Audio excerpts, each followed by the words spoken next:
Okay, this is the lecture about epidemiology from the book How to Improve Blood Flow. And there it is, How to Improve Blood Flow is the subtitle of the book, really. The title of the book is A Tale of Two Toes and a Hot Tub. It's about how to improve blood flow, nutrition, and whatnot. This is chapter 14 on epidemiology. And what I've done is I'll go by the basic outline from the book and some of the text from the book, but it's quite different. I got a lot of commentary here, plus I take slides from all these different talks that are related to it. Okay, we're going to start out with the Tadahoma and the Pima, and I know a lot of people who've been watching my lectures already know Tadahoma and Pima, but for the newbies, real quick, let me show them Tadahoma and Pima, and then we'll get into a whole bunch of new stuff. So the Tadahoma live in northern Mexico by the Sierra Madre Mountains in Copper Canyon area. The Pima were a combined population, but they got pulled apart in 1848 by the Mexican-American War and absorbed into Arizona. So the Tadahoma, here I'll show you the next slide. The Tadahoma eat their traditional diet, lots of corn, local greens, squash, and beans. They're super healthy. They're famous for running, over 100 miles in 2 days. Every guy in town can run 100 miles in 2 days. It's not like just some one fast guy. And famous American runners and ultramarathoners have gone and visited them. There's a book written about them called Born to Run by a guy named McDougall, but it wasn't the nutrition McDougall guy. And Ruth Heidrich, PhD, the ultramarathoner, she went and visited them too. They're for real. Okay, what about the Pima? The Pima got absorbed in Arizona. They eat the sad diet, and they're a bunch of train wrecks. They're fat, tons of diabetes, tons of gallstones, getting their gallbladder shaken out. So this is the typical, standard American diet eater. They're getting all chopped up with surgery, appendicitis off the charts because they're constipated. They get diverticulitis, same thing from constipation.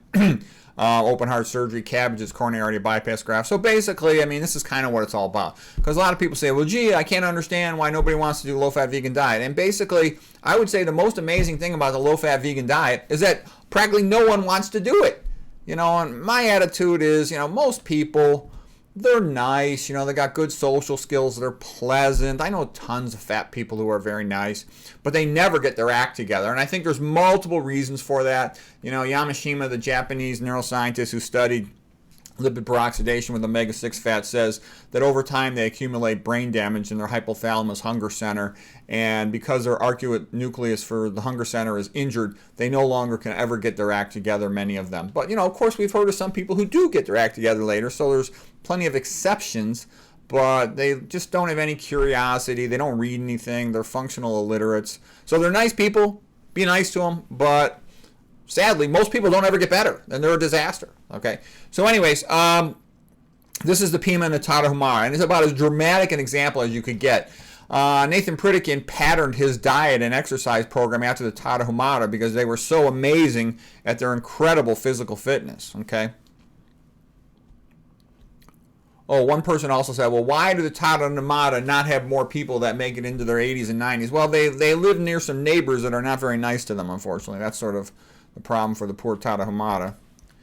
Okay, but their health is incredible. All right, here is the Yanomo. The Yanomo live in South America in the Amazon jungle between Venezuela and Brazil, and they don't add any salt to their food. They eat plant foods, and they're also, they don't have any problems with high blood pressure like the Tadahoma. They don't have any problems with coronary artery disease or atherosclerosis. Their cholesterol's low. They eat a plant-based population, no salt added. They got the same blood pressures when they're teenagers as they do when they're elderly. So I'm just showing you that the point of this whole talk is you go around the world, you're going to see the same thing. All these people healthy eating plants, all these people fat and sick eating animal products and processed food. And it's not genetic because any population that moves from the plant-based way of life and diet to animal food, processed food, they all get fat and sick. All right, just showing you enough examples. The information for supporting a low-fat vegan diet, it's overwhelming. In all of medicine, I've been a doctor 30 years, and imaging-guided surgeon trained at Harvard, and I study all the time. And I can tell you, in all of medicine, there's nothing even close to being as powerful as a low-fat vegan diet for helping people to become healthier. Nothing even remotely as close. And for the simple reason, human physiology and metabolism is designed to run optimally on it. And that's why tons of things get better from it. Okay, Okinawa, they had 5 times as many centenarians as the United States. When their diet was 70% of calories from sweet potatoes, very low in salt, which is different than mainland Japan. That's why the Okinawans were healthier than mainland Japan. Okinawa is down here. It's sort of south of Japan, so it's a relatively tropical part, if you will, of Japan. They ate a lot of greens with their traditional diet. They also had, there were a lot of farmers. They got lots of exercise. They walked a lot. Like the Tadahoma, a lot of them, they don't have cars. Close families and communities. They're religious. They sort of worship their ancestors as well. Eat lots of greens. Their diet's about 80-10-10. So 80% carbohydrate, 10% fat, 10% protein. The average age of death for the Okinawans was about women making it to 86 years of age, men to 78 years of age. But they were usually quite healthy for virtually their entire lives. They had centenarians that were like 105 years of age with no problems. America sent a physician named Wilcox and his brother out there, a PhD guy, to study them with the Japanese physicians and scientists, and they were amazed at how healthy they were. The funny thing now is they moved all these fast food places into Okinawa, and they're all getting fat and sick, so they're losing their previous health achievements. They used to actually be called kind of like Shangri-La, the land of the immortals. Okay, Japan itself was one of the healthiest, longest-lived persons in the world overall. As far as a country, it had the best numbers for any country of age. In 1985, the average man lived to 75 years of age, and the average woman lived to about 80 years of age.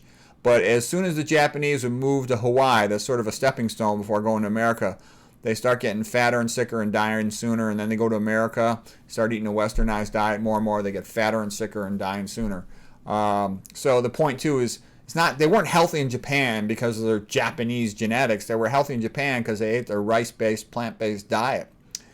Another thing too. I'll come to that in a moment. They had even though the Japanese smoke like chimneys, they had relatively little lung cancer compared with the Americans. We'll come back to that in just a moment. And that's, I think, because of the high-fat diet in combination with the cigarette smoke. Okay, the average California man in the 1985 lived to about 73.8 and the woman 79.6. So not that much worse than the Japanese. Worse, but not that much worse. Also, California nowadays is not what it used to be. California used to be one of the richest states in the United States, perhaps like one of the richest countries in the world. They used to be really rich. California has gotten much more poor in the, let's say, about 30-something years since I used to live out there. No, it's been more like almost 30 to 35 years. It used to be a rich state. If you study California, it has dramatically dropped in its financial prospects. Okay, average American overall in 1985, the man was living to about 71 years of age and the woman to about 78 years of age.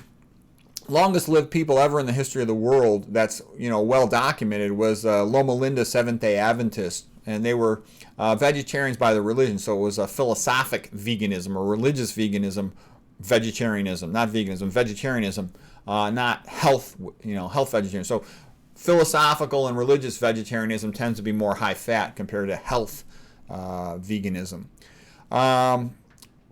They also often would have close-knit communities, and they go for walks on the Saturdays. They're part of the Blue Zones communities. Okinawans are also one of the Blue Zone communities of Dan Buettner and National Geographic study of the healthiest populations in the world. So the average Seventh-day Adventist, the best numbers I've heard for them are the women living to about 88.6 years of age, the men to about 85.3. And Dr. McDougall worked with that population, and he said a lot of their so-called vegans were really more, philosophic type vegans, not that healthy. They're eating a lot of high-fat food, and even the definition of their vegan allowed a tiny bit of meat, like once a month or something like that. So the point is, he felt that people could be significantly healthy than the healthiest Seventh-day Adventists. They interviewed that guy, Ellis Wareham, the real famous surgeon who kept working until he's like into his 70s, even assisting into his 80s. And he said, the Seventh-day Adventists aren't just healthy because of their diet. They're also healthy because of their lifestyle and because of their religion and their close-knit communities. All of that stuff factors in to making people healthy. And Dan Buettner said, something similar. All these, Blue Zone centenarian communities with the most healthy people over 90 and 100 years of age, they're religious and they have close families, and they have close-knit social communities. Okay, those things make people healthier. They've got a social support system, and that's reminiscent of the Rosetto effect. And that goes back to Pennsylvania, in the 1950s and 60s. The extended Italian families all living around each other, they helped each other. So, Luigi loses his job, and he's by himself in the city. He's screwed. He loses his apartment. He can't feed himself. On the other hand, Luigi loses his job in Rosetto, Pennsylvania. He's got his relatives that can feed him, give him a place to live until he gets a new job. So he's got, a couple, 6 months or more of time to get his act together when he doesn't have that when he's by himself. All right, here's just a little bit about why do Americans have more lung cancer death than the Japanese, even though the Japanese were smoking a lot more cigarettes. And the reason it's thought is because of the diet. The high-fat diet causing hypoxia was thought to be the main reason. There's other potential contributors to it, but I thought that was interesting. Because when you eat a lot of meat, you become iron overloaded, increase oxidative stress. That can be synergistic to increase cancer. This is just showing, the Americans having way more lung cancer deaths than the Japanese, despite the Japanese smoking more. This is also showing the New Guinea population smoked a lot, and they were only having 1%, about 1.1% of their deaths from lung cancer, and the Americans had 6 times that. Okay, so they were eating most of their calories, over 90% of their calories from sweet potatoes in New Guinea, and so their healthy diet, it's very low fat, and it's going to be low in, toxic additives. There's a lot of toxic additives to processed food. All the herbicides and pesticides are really bad. Like I said, I read an entire book and a bunch of chapters in other books about the toxic additives of food. They're bad. The more you study processed food, you'll never want to eat it if you have a choice. Okay, Kapner saw how healthy these Asian populations were eating rice-based diets, and that gave him the initiative to base his diet out in Durham, North Carolina at Duke on a rice-based diet. And Dr. Kapner, Walter Kapner, MD, he's got some of the best results ever in the history of the world. He saw about 19,000 patients. He had all these patients, hypertensive, kidney failure, and he was making incredible improvements in their health. So that's a topic for another day. I got lectures on it, but the point I'm saying is it's all consistent. When you look at the low-fat vegan diet, you will see it is consistent across whatever population you're talking about, whatever the country, whatever the genetics. And that's what I mean by the more you study this stuff, the more overwhelming it is. I mean, I don't make any money from this, but why do I do it? Because I want to help people, and this is the most powerful way you can to help people with their health, is teaching them about the vegan diet, okay?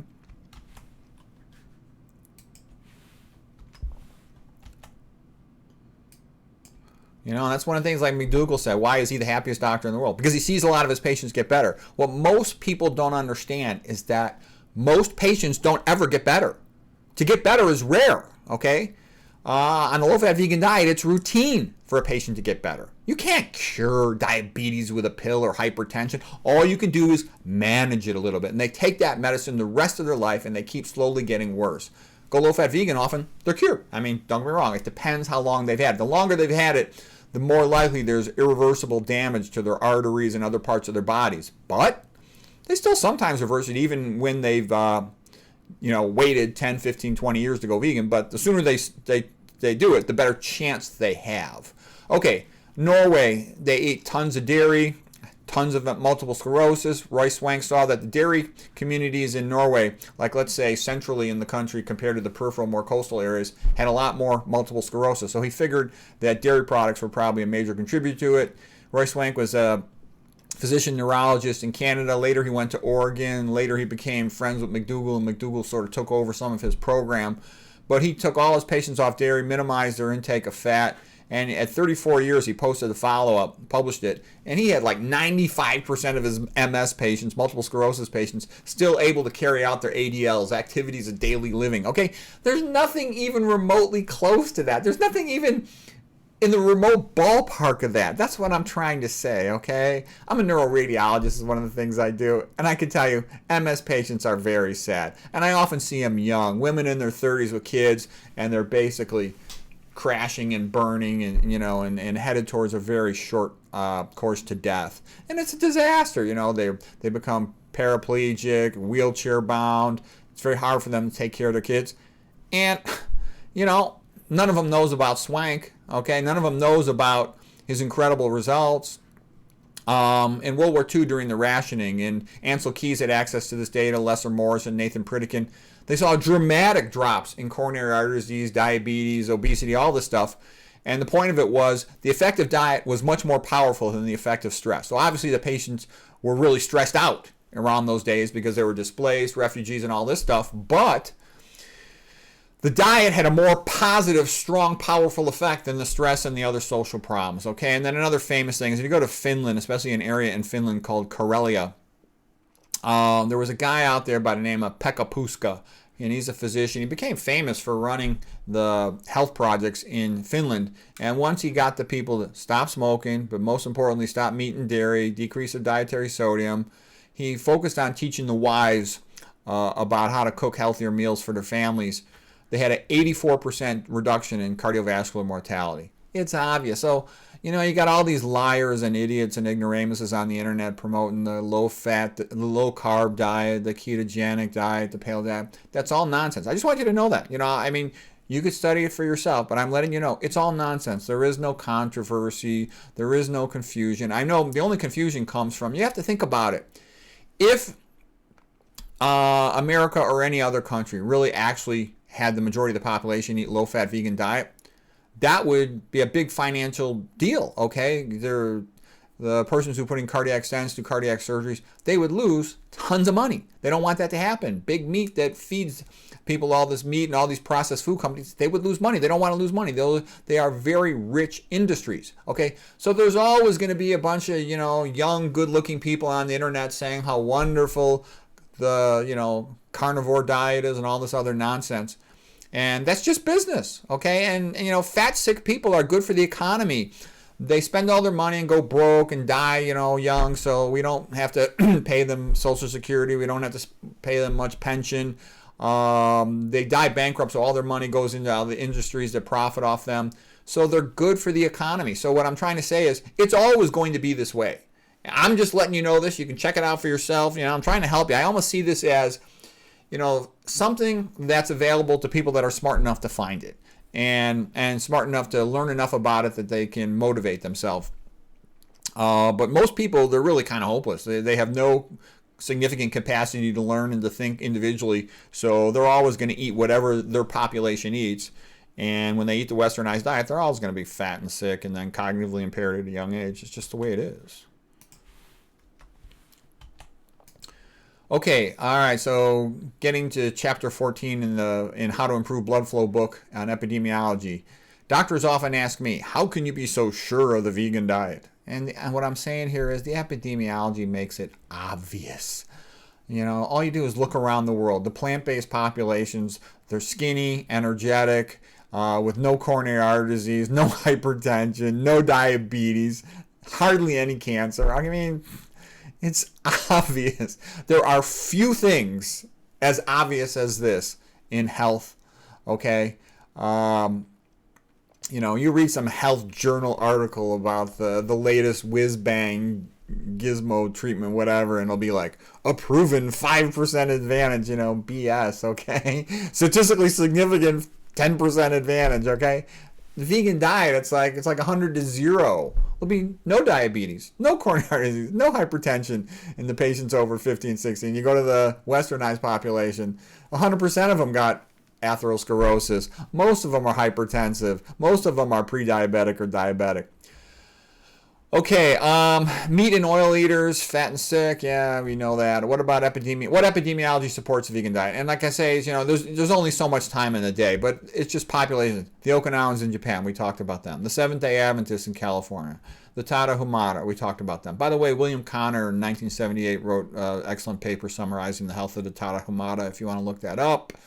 The name of the book about them was Born to Run. Okay, Yanomo, we talked about them. The Tsimane in South America. The Tsimane, they put them on a cardiac CT scanner, and they're like a jungle population that eats primarily plants. They eat some meat too, but their traditional lifestyle, they had like next to 0 coronary artery calcification, the lowest of any population ever studied. They had to get them to travel on a boat out of their rural jungle areas to go to a city where they had a CT scanner to check coronary artery calcifications.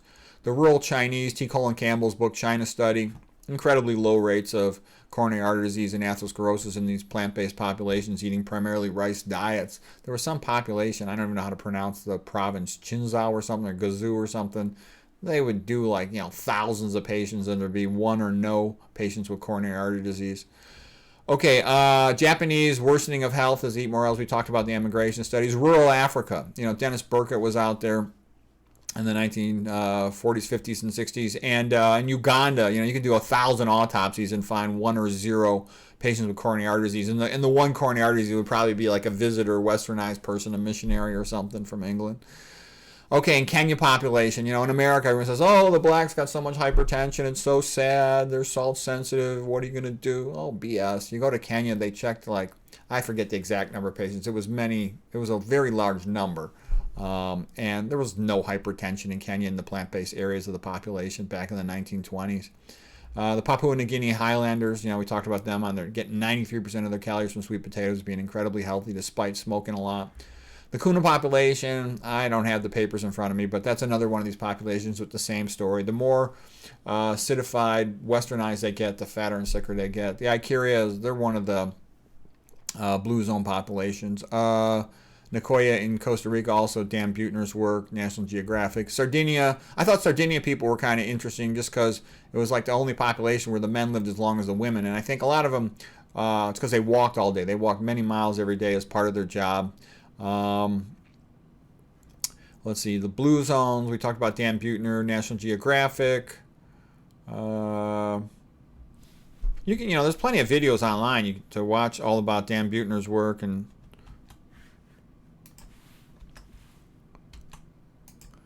okay, what were some of the key findings of Blue Zone? In his old videos, Dan Buettner, the Blue Zone, National Geographic stuff, he used to say they ate 95% or more calories from plants. In his more recent views, now he says, they only ate 90% or more of their calories from plants. I'll bet you the 95% is more accurate. But there's always pressure to defer towards the mean, regression to the mean of what the population you live in does and where the big money wants you to say. They exercised a lot. Walking, gardening, working as farmers. Some psychological quotes too. Here's one from William James. Believe that life is worth living, and your belief will help create the fact. You move yourself into a parasympathetic state of mind that things are okay. The Voyage of Life paintings by Thomas Cole are fantastic. It's the best picture series ever painted is Thomas Cole. He's the best story painter that ever lived. His Voyage of Life series and his Civilization series are incredible. Okay, what are the things that sustain us? Having a purpose through difficult times. And so this is why I think it's also important to have religion, because I've seen a lot of atheists commit suicide and become drug addicts. And I think what happens is, they go through life and they might be strong, intelligent when they're young, but then, something happens. In life, things happen. Sad things happen, and, your parents get divorced, or something, disappointing happens to you. Your boyfriend, girlfriend breaks up with you, or you get divorced, or... All I'm saying is what I see happen to these atheists is I've seen a lot of them. They have a big disappointment and they become a drug addict. Big disappointment and they commit suicide or something. So I'm not impressed with their lifestyles. I've seen a lot of bad things from that. Having a sense of purpose. When a person believes that God has a purpose or a mission for them in life, they're often more resilient. They have a setback and they say, well, that's okay because I know I have a purpose and a mission, and they try to pursue that. Versus if they're just an atheist and go, oh, this sucks, I'll never make it in this area, they just give up. So I think having that feeling, that sense of destiny and purpose helps a person. Believing that your life matters, believing that God cares about you, however you view it, it makes you stronger. Religious communities are a lot healthier. It's not a coincidence that the Seventh-day Adventists are the healthiest, longest lived people in the world. I would describe it as an expectation. You eat a plant-based diet and you're religious and you exercise and you have a good community, you're going to live longer, okay? That would be to be expected. Fyodor Dostoevsky, is good for the metaphysics and the psychology. We are responsible for everyone. I'm responsible for more than anyone else. Sort of that idea of the golden rule.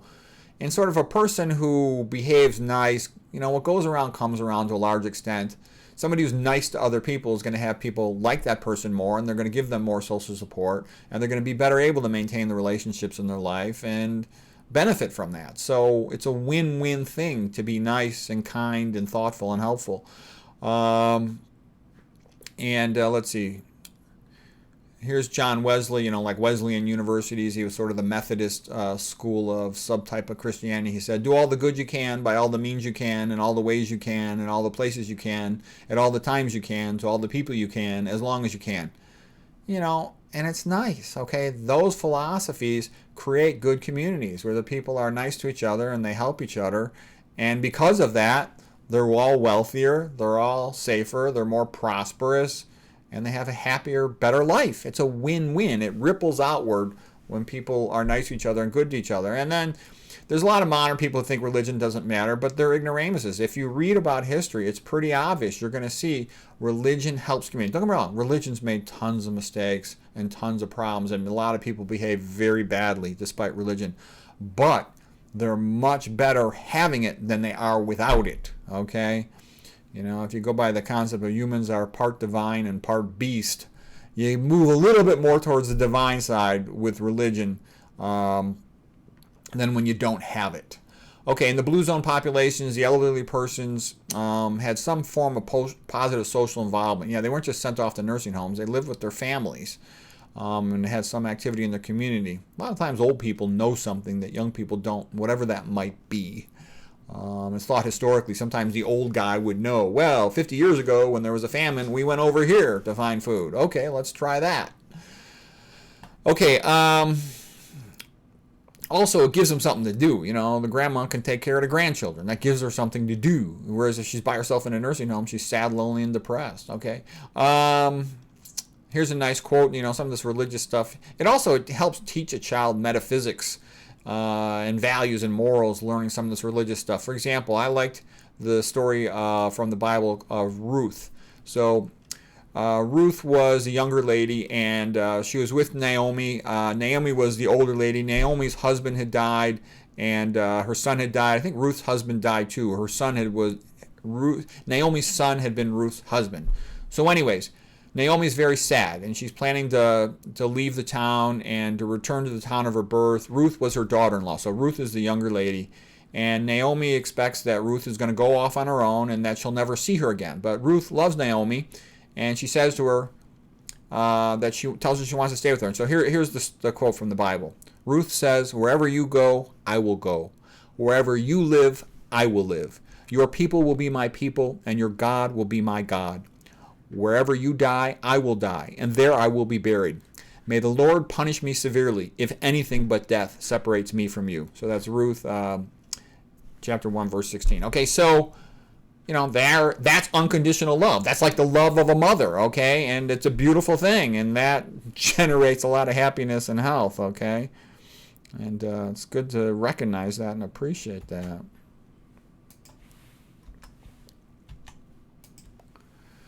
Okay, here's just a quote from 1 Corinthians 13:4-8. Love is patient, love is kind, love beareth all things, believeth all things, hopeth all things, endureth all things. So, thank God mothers have unconditional love for their kids, because kids can be a real pain in the butt sometimes, and there's a lot of difficulties here and there through childhood quite often. So, that unconditional love makes things work. It's a very positive force for healing. And the modern world sort of sometimes thinks, oh, we don't need all this love, all this religion, all this, stuff. We've got reason and science. And I can share with you, I spent my whole life in science and medical and high-tech places, and I can tell you, most so-called science is fake. It's not real. It's BS, okay? For example, if somebody has coronary artery disease, do you need to take a buzzsaw through the chest and reroute all these arteries? No, just eat a vegan diet and you're better, okay? And that's pretty typical of science. Buy our expensive thing, which really doesn't work that well, and forget about these old-fashioned simple things that actually really do work well, okay? So what I'm trying to tell you is, I would say the vast majority of so-called science is just advertising to take your money away from you. And it doesn't have love, and it's often cruel. So it's quite overrated. So that's worth knowing, okay? Because a lot of young people, they think they've got everything figured out. Young people don't have any life experience. They don't know hardly anything. And I'll tell you, there's a real good reason for all this humanities type stuff with religion and understanding it. Okay, here's a poem by William Blake about love. Love seeketh not itself to please, nor for itself hath any care, but for another gives its ease, and builds a heaven in hell's despair. Okay, William Blake. And I say these things because I have seen people's lives turned around. For example, my mother was like about the nicest lady I ever met in my life, like a modern day saint. And I saw her take people into our house, into our home, that were alcoholic relatives or friends of the family. And she would detox them in our home, okay?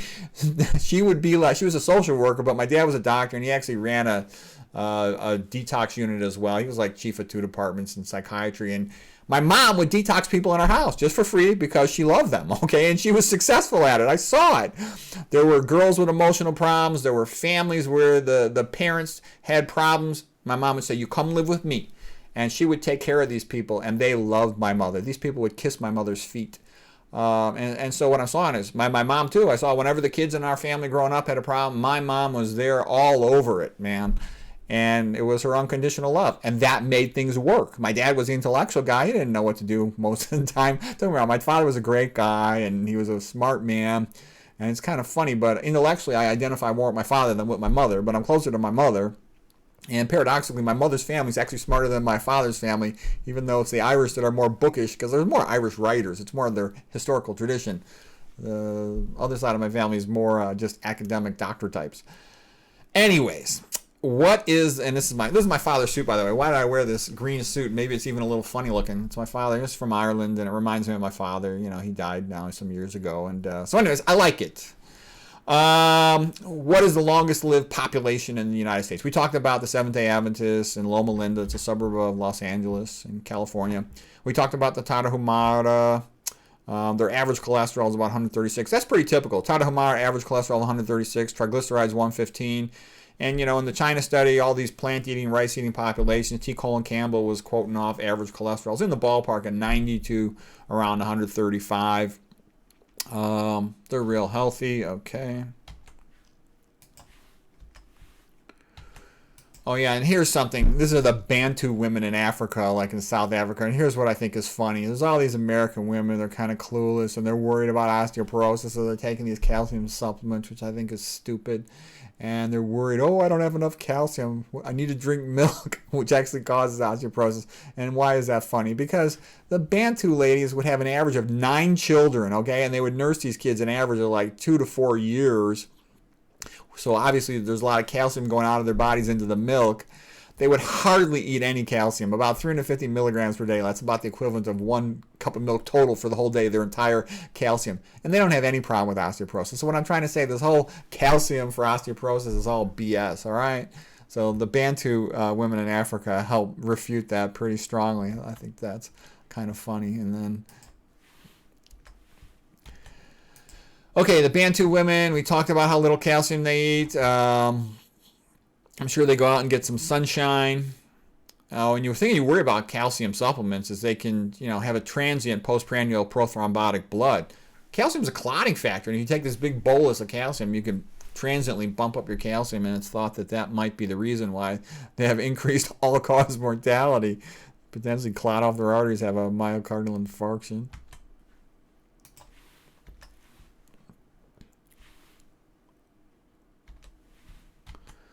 Okay, and we did talk about Kenya, how the Kenya, you know, eating a plant-based diet, and they went and checked their blood pressure. They had incredibly good blood pressures. They're also incredibly good runners. They kind of remind me of the Tadahoma. Nowadays, they're like the best runners in the world. Kenya's got tons of, you know, world champion runners. They eat lots of corn. Here is some paper, hypertension in blacks, and like I said, in the United States, it's super high because a lot of them in the United States, they're eating a high sodium diet. They're eating a lot of meat. Okay, populations who eat a lot of meat and a lot of sodium got very high incidence of hypertension, and that goes along with a high incidence of stroke. Okay, let's see. Oh yeah, here's a Lancet paper from 1929. Let's see. Authors spent 2 years at a native hospital where there were about 1,800 patients admitted. No case of high blood pressure. Okay, now is that funny? In 1,800 patients of African descent in Kenya, and there was not a single case of high blood pressure. Okay, now that's funny because it's not genetic. If they eat the healthy diet, they don't get any hypertension. Zero, none. In the United States, there is tons and tons of morbidity and mortality related to hypertension. I can tell you, I've seen lots of persons demented in their 40s from hypertension-related cerebral microbleeds and other intracranial complications. We're talking pretty severe hypertension, okay? This is just another paper on sodium. So salt and hypertension, an evolutionary perspective by this guy named Bantu Women. And he'll just kind of, I'm just showing this if you want a reference, okay? And, like he talks about the Yanomo, they don't have any problem with hypertension. Like we said, if you eat the high sodium, that causes hypertension. The high fat, that causes hypertension. You switch to low-fat plant-based, now you're avoiding the fat. That'll lower your blood pressure. Now you're avoiding the sodium. That'll lower your blood pressure. Now you're eating more potassium. That lowers your blood pressure because there's more potassium in plants. And you'll eat more magnesium because there's more magnesium in plants. It's all good. You win in every way. You don't lose anything. It's a no-brainer that this is an intelligent thing to do. And like I say to every individual, it's your life. Whether or not, you're fat and sick tomorrow, it doesn't really affect me. I just share with you the information, try to give you a chance. I feel sorry for people. They're pathetic. I can't tell you how many people I see on a daily basis. They're fat, sick, deteriorating, clueless, and really have no hope. There's like a sadness and despair in their eyes. And so I make this YouTube channel. I give you all this information. It's for free. You don't even need to buy a book. And a lot of these diseases and problems you have are totally curable. Instead of just looking around you at the other fat, sick people, look at these other countries and see, well, gee, 1 billion out of 1 billion rice-eating Asians, they're all skinny, okay? And it goes on and on with all the stuff I'm showing here. So here's in a paper comparing the Asian persons in Uganda. I'm not exactly sure what they mean by Asians in Uganda. I'm going to guess maybe persons from India or something. I don't know for sure. Okay, but when they compared them to the native Africans who were eating a plant-based population, the native Africans in Uganda had zero, like close to zero, non-existing coronary artery disease, whereas the other population that had a different diet had much higher cholesterol levels. They had lots of coronary artery disease. So, again, it's always the same. All right, now we're going to look at some of the Asian populations. So East Asian means China, Korea, and Japan. The East Asian, China, Korea, Japan is largely traditionally rice diet, but also a lot of sodium and also a lot of cigarette smoking. Okay, South Asian means persons from India for our purposes, and what's unique about their diet is they eat a surprisingly high amount of fried foods. We're going to come back to that. But, whenever I think of India, I think of like a male Indian doctor. I got a lot of male Indian doctor friends, okay? And they look really healthy. And so I would never think of them having a problem. But it turns out in the India population, there's a lot of fried food, and a lot of persons have trouble with that, especially diabetes. That would really surprise me when I first learned about it. Okay, so what happened is, just my background for what it's worth. I started out as an imaging-guided surgeon, if you will. That's called an interventional radiologist, and I was actually going to become an endovascular brain surgeon, but I saw that neurosurgery is taking it over. And I was friends with these stroke neurologists, and we'd kind of work on projects together. And one of the things I was surprised when I first learned it is that a lot of these Asian populations, let's say like a Japanese population, for example, had a lot of intracranial atherosclerosis and a lot of strokes. Whereas the westernized population would have a lot of coronary artery disease, atherosclerosis, and carotid artery disease in the neck. They call it the cervical. Cervical means neck. So cervical carotid atherosclerosis. So what's the point? This pattern of disease, cervical carotid and coronary artery disease, is characterized as occurring due to especially a high-fat diet. Whereas intracranial atherosclerosis is especially due to hypertension related to high sodium intake. So a lot of these Japanese persons are eating, more than 10 grams a day of sodium. Okay. Also, diabetes will cause intracranial atherosclerosis, and high fat will contribute to it. But there were distinct population types, so they'd be much less likely to have a myocardial infarction, but still have a surprisingly high rate of strokes. Okay, these are some of the papers. We're not going to go through all this here today, but I just leave these references for you. I have several separate lectures about vascular disease in different Asian populations for what it's worth. And the bottom line, what's it all going to come down to? It's going to come down to what they eat, and smoking and having a lot of sodium is also bad. But I like this chart. It kind of summarizes. Oh crap!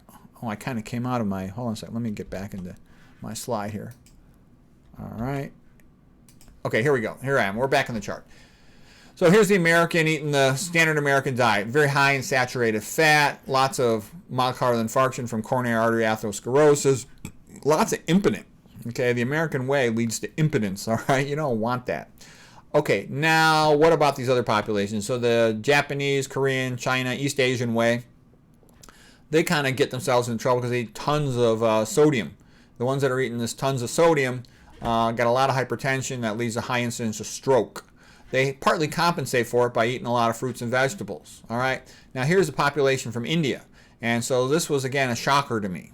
Like I said, most of the Indian persons I know are skinny and healthy, and they look good for their age. Okay, but there's a surprisingly high incidence of metabolic dietary disease in persons of Indian descent.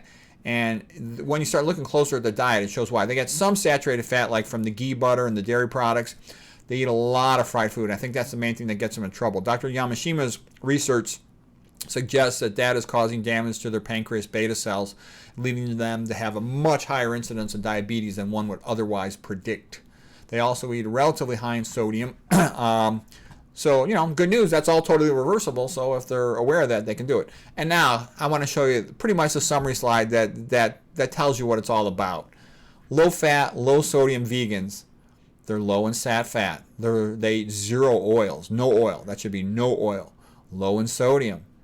They shouldn't be smoking. Zero tobacco. They're high in fruits and vegetables. Their incidence of type 2 diabetes is about zero. Their incidence of hypertension, if they've been on this diet since, let's say, they're about 35 or sooner, is probably close to zero. Myocardial infarction is going to be close to zero. Okay, this is like the Esselstyn diet. They don't get myocardial infarctions. Their incidence of stroke is incredibly low. They're unlikely to be impotent. I don't know what's hiding behind this picture. I forgot. I don't know if I can change this. But anyways, you get my point. It's a no-brainer. It's so much better. It's not even funny. There is no debate. All those people who say there's confusion or controversy, they don't know what they're talking about. There's like almost nothing in all of medicine that's this obvious.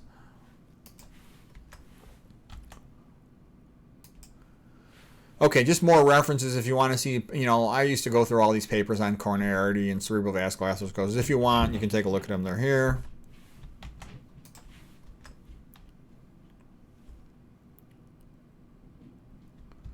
I'll just show you real quick. This is some of the work. Dr. Yamashima is the guy. If you want to look up his work on, the the way that fried food causes insulin resistance and damages the pancreatic beta cells, that'll help you get started on that.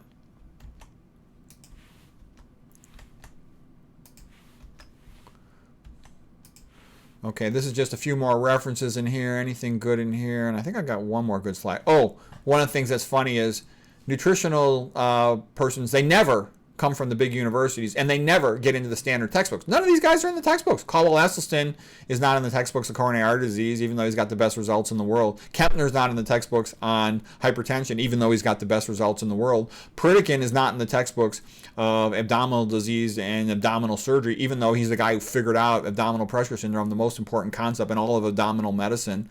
T. Colin Campbell, the guy who figured out the relationship between animal protein and cancer. They tried to fire him from Cornell. He's not in any of the textbooks. McDougall, who sort of put together incredible insights and historical information all about nutrition. He's not in any medical textbook. I figured out a whole bunch of things about neurological disease of the spine and the brain. I'll never probably ever get into the standard textbooks of neurology or neurosurgery or neuroradiology. And it reminded me, here's a quote. There's nothing that offends the bishop more than a saint among the priests. Your job is to sell drugs. Shut up and get back to work. Okay, let's see. This is Asians of Indian descent. Okay, we talked about all that, and there's more references there if anybody wants it.